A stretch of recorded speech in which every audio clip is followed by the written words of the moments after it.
So today we're being asked circular motion problem, and it's actually going to be working with real astronomical data, and we're going to be calculating circular orbits.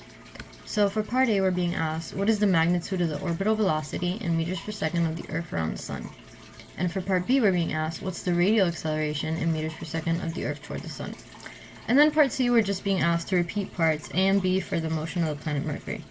So we could do both these parts of Earth and Mercury at the same time for part A and B. So the first thing we need to understand for part A is that we're already given the orbital radius of both of these. So we know that the orbital radius of the Earth is 1.5 times 10 to the 11th meters.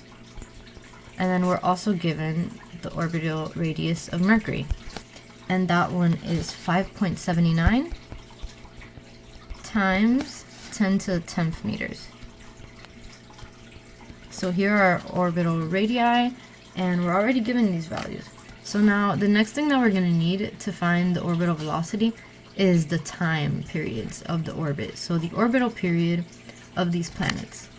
So the orbital period for Earth is 365.3 days. And now if we convert this to seconds, we're going to do,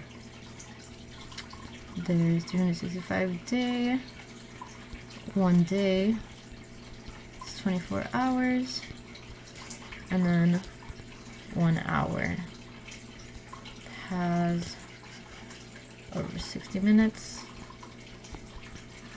and then 1 minute is 60 seconds. Alright, so from that we can get 3.16 times 10 to the 7th seconds, and that's our orbital time period for the Earth. Now let's move on to the orbital time period for Mercury.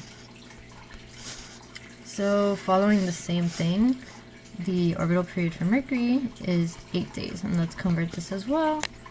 Times 24 hours, 1 day, times 60 minutes, 1 hour, times 60 seconds, and 1 minute. So, we're left with 7.6 times 10 to the 6 seconds. And there we have our orbital time period for Mercury. So now we just move on down over here. Let's start calculating this part A. So to get the velocity, the orbital velocity that we're looking for, let's work with the orbital velocity of the Earth first. We're gonna need our orbital distance. So orbital distance over the orbital period. So that's the equation we're going to work with. And now let's put this in actual terms of like mathematical terms and variables. The orbital distance is actually equal to 2 pi times the orbital radius. And then we just put it over the orbital period that we found. So now let's plug in the values for the Earth. We already know that it's 2 pi times, let's look at the orbital radius that we got, 5.79. Wait, no. Yeah, for the Earth it's 1.5, so it would be 1.5 times 10 to the 11th meters. And then the orbital distance that we got is right over here. Just put it over that. And we have 3.16 times 10 to the 7th seconds. And now plugging all of this into the calculator, the orbital velocity of the Earth is going to be 2.98 times 10 to the 4th meters per second. So that is equal to our orbital velocity of the Earth. Now let's do the same thing with Mercury. So the orbital velocity of Mercury is going to be 2 pi times the orbital radius, which we now know is 5.79 times 10 to the 10th meters. And it's going to be over the value that we found right here, 7.6 times 10 to the 6 seconds. And then that gives us an orbital velocity of Mercury of 4.78 times 10 to the 4th meters per second. That's the orbital velocity of Mercury. Now let's move on to part B, which we're going to need these values for actually. So now, for part B, we actually are trying to find the radial acceleration. So for the radial acceleration of the Earth, we're going to need the velocity that we found squared, and that's going to be over the radius, the orbital radius.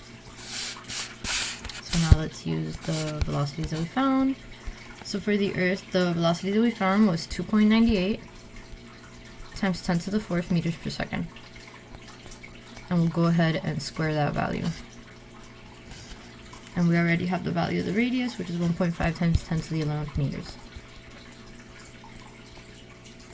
And now when we plug this into the calculator, we are left with 5.91 times 10 to the negative 3rd meters per second squared. So there we have our radial acceleration of the Earth. Let's do the same thing for Mercury now. The velocity that we found was 4.78 right here.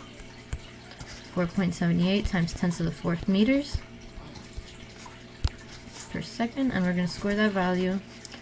And now we're just going to get the radius, 5.79 times 10 to the 10 meters. And that leaves us with a radial acceleration of Mercury of 3.96 times 10 to the negative 2 meters per second squared. So we already found the radial acceleration, the orbital velocity, and we were able to use all this astronomical data, and we specifically used the orbital radius and the orbital period to find these values.